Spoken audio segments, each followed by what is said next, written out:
آواره آشفته دهر سایه بر سینه خارا افکند.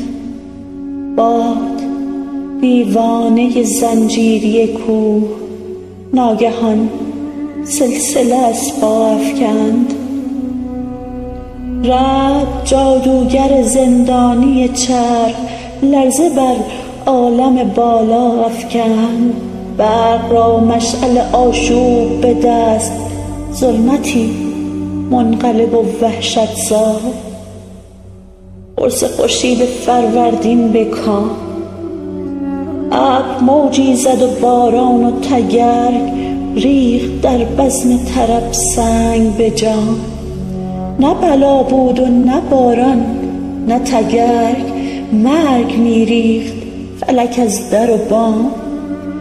کوه از خشم طبیعت لرزان، چون یکی دیو در افتاده به دام، یا یکی غول رها گشته ز بند. سیل غرید و فرو ریخت ز کوه، همه جا پرچم تسلیم بلند.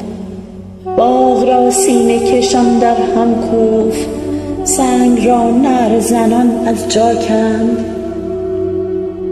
جگر خاک به یک حمله شکافت، زلف آشفته درختان کهن. هر طرف دست دعا سوی خدا، هر طرف دست دعا سوی خدا. سیل را داغ شقاوت در دست، همه را می کند از ریشه جدا. همراه سیل دمان می غلطند، کام مرگ است و گذرگاه بلا. دوزخ وحشت و دریای عذاب، کوه طوفان زده را سیلی سیل کرد همچون پر کاهی پرتاب. رود دریا شد و بر سینه موج، خانه ها چرخ زنان همچو حباب. اژدهایی است کف آورده به لب، پیکرش تیره تر از قید مذاب. خون در آن ظلمت غم می جوشد، سری از آب برون می آید. بحر آزادی جان در تک و پو، خواهد از سینه برآرد فریاد، شکند ناله سردش به گلو.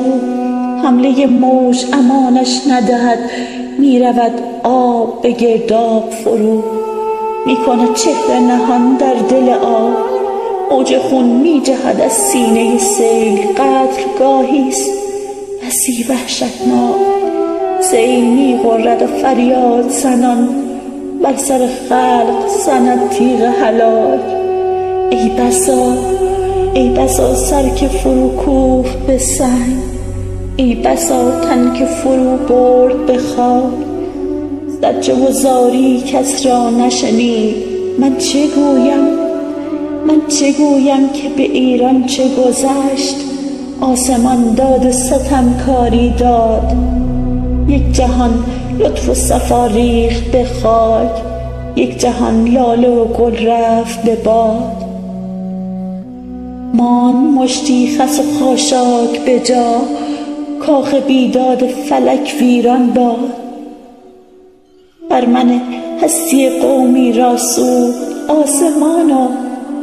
آسمانا به خدا می بینم لکه ننگ به پیشانی تو.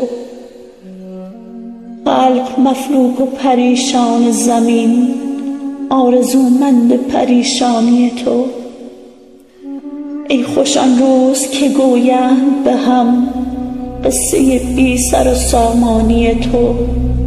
خلق را بی سر و سامان کردی، خلق را بی سر و سامان کردی. آسمانا به خدا می بینم لکه ننگ به پیشانی تو.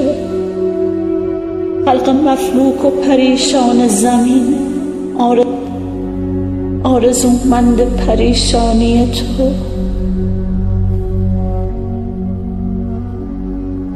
خلق مفلوک و پریشان زمین، آرزومند پریشانی تو.